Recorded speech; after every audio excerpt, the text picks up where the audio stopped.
तो अपॉस्ट्रोफी से रिलेटेड हम रूल कर रहे थे। आज हम रूल स्टार्ट करेंगे। We are going to discuss 25 rules of apostrophe. Apostrophe से related 25 rules we are going to discuss. तो कुछ रूल्स हमने किए थे, आज हम कंपाउंड नाउन से रिलेटेड रूल्स को हम डिस्कस करेंगे। We are going to discuss compound noun से रिलेटेड। पहली चीज समझने की है कंपाउंड नाउन क्या है। तो कंपाउंड नाउन आपको पता है, अगर नाउन प्लस नाउन होगा, नाउन प्लस नाउन को हम कंपाउंड नाउन कहते हैं। For example mother in law. अब देख लीजिए, मदर भी नाउन है और लॉ भी क्या है, नाउन है। तो इस टाइप के नाउन को हम क्या कहते हैं, कंपाउंड नाउन।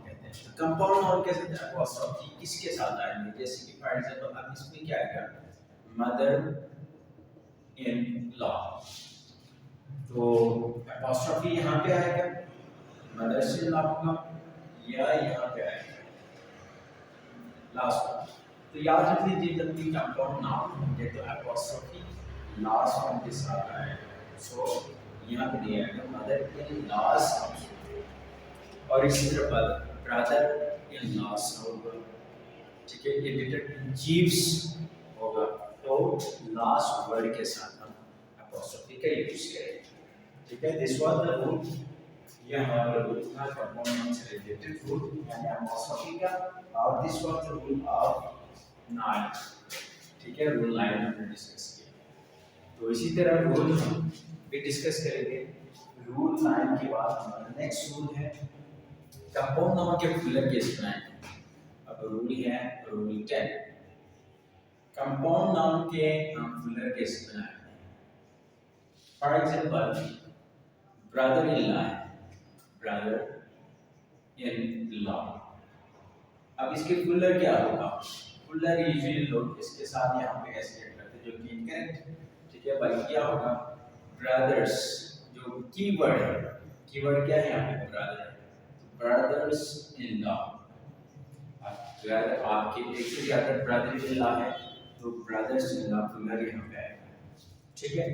लेकिन फुलर बनाने के लिए कंपाउंड नाउन के कीवर्ड के साथ भी यूज करते हैं, जो मेन वर्ड है उसके साथ। लेकिन अगर we have to show the position, then we have to use, हमें यूज करना पड़ेगा, क्या यूज करना पड़ेगा, we have to use S RPS with the keyword या मेन वर्ड के साथ। This was the rule 10। अब रूल 11 की बात करते हैं। रूल 11 में हम बात करेंगे, अगर क्या है, रूल 11 की बात करते हैं। रूल 11, अगर ए ना जाए दो सब्जेक्ट के बीच में, तो फिर हम किसके साथ हम apostrophe add apostrophe to show position. तो इसी को हम बात करते हैं।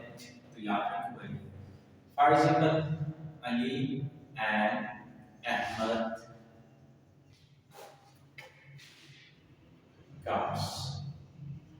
अब देखिए, इस पे टेक्निकल बात ये है, ये भी क्या है, ये भी नाउन है, ये भी नाउन है, बीच में एंड आया है, तो कंपाउंड सब्जेक्ट है। ये कंपाउंड सब्जेक्ट की बात करते हैं, अपॉस्ट्रोफी हम लास्ट वन के साथ हम लगाएंगे।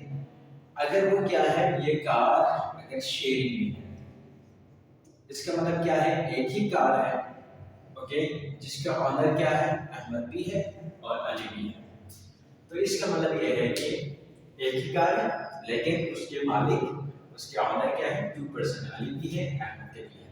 लेकिन अगर हमने अपॉस्ट्रोफी अहमद के साथ भी लगाए, अली के साथ भी लगाए, तो फिर क्या है, डिफरेंट कार, यानी एक और अली की है, एक और अहमद की है। सो ये है आपके कंपाउंड सब्जेक्ट। अब हम next rule, this was the rule 11। अब रूल 12 को हम डिस्कस करेंगे।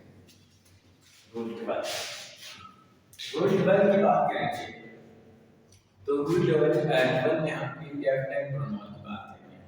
तो इंडेफिनिट प्रोनाउन क्या है, यानी ऐसे प्रोनाउन जिनकी हमें एग्जैक्टली तादाद का नहीं पता चलता, जैसे कि एवरीवन से मुराद क्या, एक लोग है, 5 है, 6 है, 7 है, we are not sure about तो एविडेंस में आप एक भी हो सकते हैं, more than 5, more than 10, 100 plus, बहुत सारे हो सकते हैं। ना ही उसके हमें ये भी नहीं पता चलता कि मेल है या फीमेल है, मैस्कुलिन है या फेमिनिन है, ये भी हमें नहीं पता चलता। तो ऐसे टाइप ऑफ प्रोनाउन को हम कहते हैं इंडेफिनिट प्रोनाउन। तो इंडेफिनिट प्रोनाउन के साथ भी हम क्या यूज करते हैं, अपोस्ट्रोफी यूज कर सकते हैं। जैसे कि for example some one's food is reading, someone food is reading, okay. तो देख लीजिए अपोस्ट्रोफी हम यूज कर सकते हैं इंडेफिनिट प्रोनाउन के साथ। अच्छा, दिस वाज द रूल 12। अब बात करेंगे हम रूल 11। रूल 11 बहुत इंटरेस्टिंग है और ये इंपॉर्टेंट रूल भी है। ये इंपॉर्टेंट रूल क्यों है, कैसे है, इसको जरा देख लीजिए। अच्छा,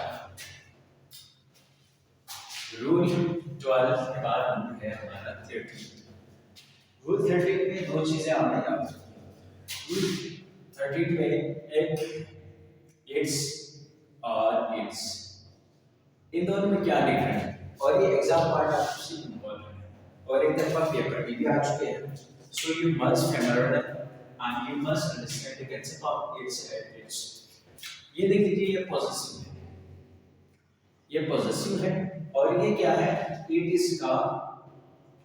इसका शॉर्ट फॉर्म है या कंट्रैक्शन है, ठीक है। तो ये पॉसेसिव है, पॉसेसिव है, दिस इज पॉसेसिव एडजेक्टिव या पॉसेसिव प्रोनाउन। अब फॉर एग्जांपल देख लीजिए, ये क्वेश्चन आया था, जरा क्वेश्चन देख लीजिए। द cat licked its या its paw, क्या है, डेफिनेटली हाँ, the cat licked its paw होगा या its paw होगा, which one is correct? Definitely it is, ये तो नहीं आएगा, तो its paw आ जाएगा क्योंकि यहाँ पे पोजीशन बता रहे हैं किसी कैट है, ठीक है। सो यहाँ पे इट्स का हम यूज करेंगे। तो आपको पता होना चाहिए कि इट इज का एक शॉर्ट फॉर्म है और इट्स पोजेसिव के तौर पर हम यूज करते हैं। तो ये एक छोटा सा कंसेप्ट है, लेकिन एग्जाम पॉइंट ऑफ व्यू से दिस इज वेरी इंपॉर्टेंट। तो आपको इट्स और इट्स का आइडिया होना चाहिए, ये पोजेसिव प्रोनाउन के तौर पर यूज करते हैं और ये क्या है, इट इज का शॉर्ट फॉर्म है। अच्छा, then next one, next one हम बात करेंगे, रूल हमारा है जी रूल 14। रूल 14 है, हम बात करेंगे जैसे कि अभी हमने देखा एक्स और इसी तरह आर हो गए और इसी तरह यूएस हो गए, आर्स हो गए, यूएस हो गए, ठीक है, एक्स हो गए। इस तरह के जितने भी आपके क्या कहते हैं पॉसेसिव है, ठीक है, यूएस हो गए, डियर्स हो गए, तो इनके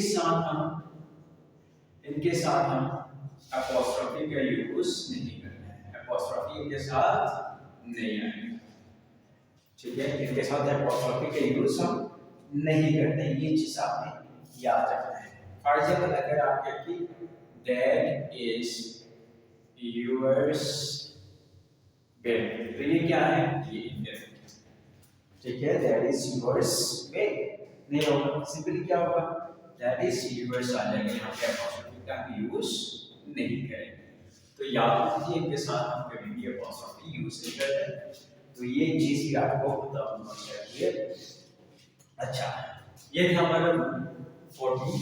अब बात करते हैं अनदर इंपॉर्टेंट रूल, और ये एग्जाम में आया है, ठीक है। सो you must understand the concept of this rule है हमारा 14।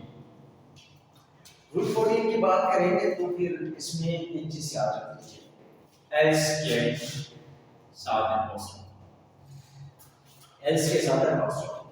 फॉर एग्जांपल एक सेंटेंस में आपको लिखता हूं, ठीक है, जरा इसको गौर से देख लीजिए। This is someone's, this is someone's else good. ये सेंटेंस क्या है, this sentence is incorrect sentence. इसका रीजन क्या है, इसका रीजन सिंपल है, जब भी आपके सेंटेंस में क्या है एल्स है और साथ में क्या है आपका इंडेफिनिट प्रोनाउन है, तो अपोस्ट्रोफी हम इसके साथ यूज नहीं करेंगे, इंडेफिनिट प्रोनाउन के साथ, बल्कि we have to use with as. तो इसका क्या होना चाहिए, यहाँ पे नहीं आएगा, बल्कि ये ऐसे होना चाहिए, this is someone else, okay, यहाँ पे आएगा apostrophe यूज। जब भी इंडेफिनिट प्रोनाउन के साथ एल्स का यूज करेंगे तो हम apostrophe एल्स के साथ लिखेंगे, ना कि इंडेफिनिट प्रोनाउन के साथ। तो ये भी आपने एक चीज माइंड में रखना है। ये थे रूल 14। अब डिस्कस करते हैं रूल 15। रूल 15 को अगर हम बात करें तो उससे पहले हमने डिस्कस किया था apostrophe हम हमेशा लिनिथी के साथ यूज करते हैं, लेकिन कुछ एक्सप्रेशन है जिनके साथ हम apostrophe का यूज करते हैं। तो एक्सप्रेशन के साथ हम apostrophe का यूज करते हैं। कुछ क्या क्या एक्सप्रेशन हो सकते हैं जब वी हैव टू एक्सप्रेस, ठीक है। एक्सप्रेशन कौन कौन से टाइम से रिलेटेड जो एक्सप्रेशन के लिए हम यूज करते हैं, टाइम से रिलेटेड, जैसे कि क्या हो सकते हैं, फॉर एग्जांपल सिंपल सी बात है, हम कहते हैं ना a day's work, ठीक है।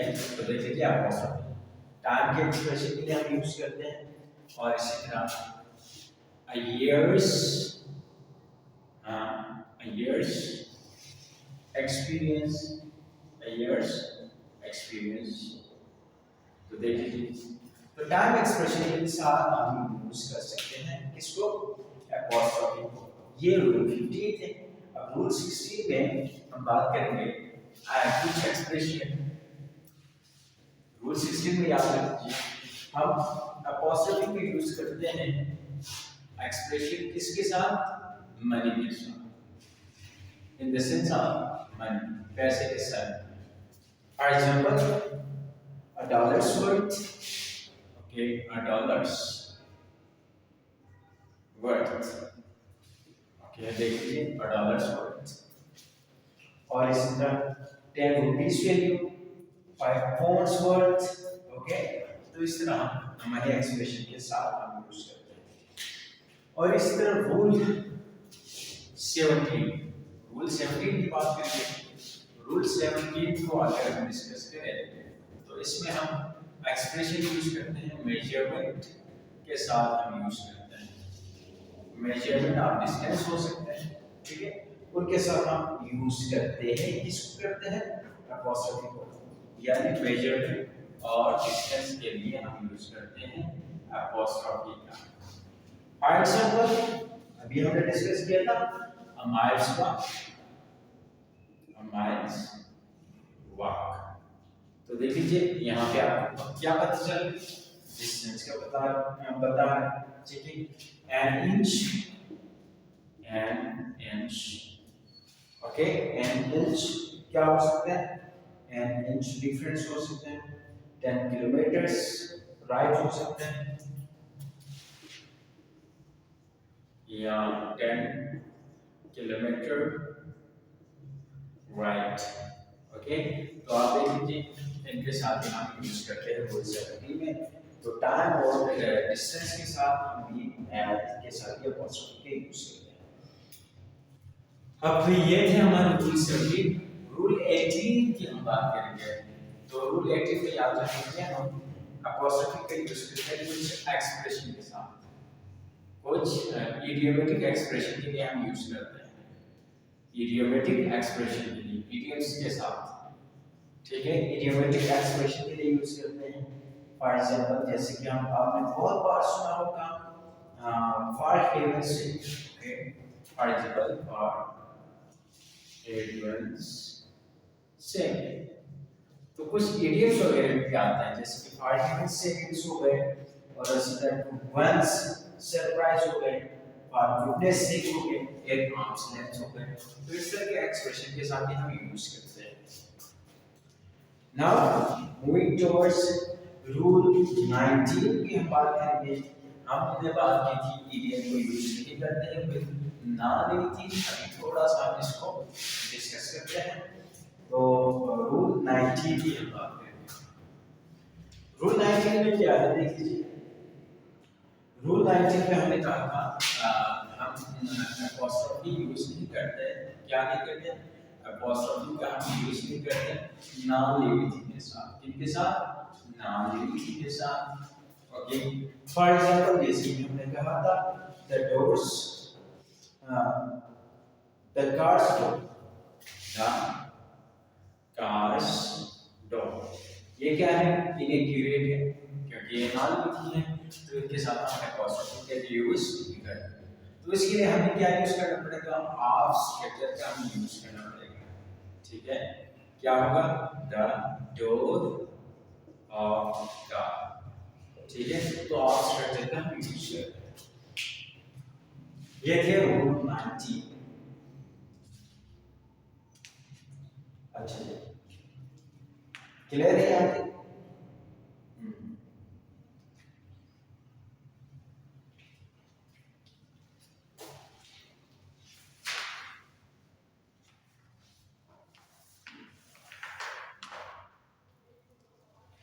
चलिए इंशाल्लाह यहाँ तक हमने कर लिया, बाकी रूल्स इंशाल्लाह वी विल डिस्कस।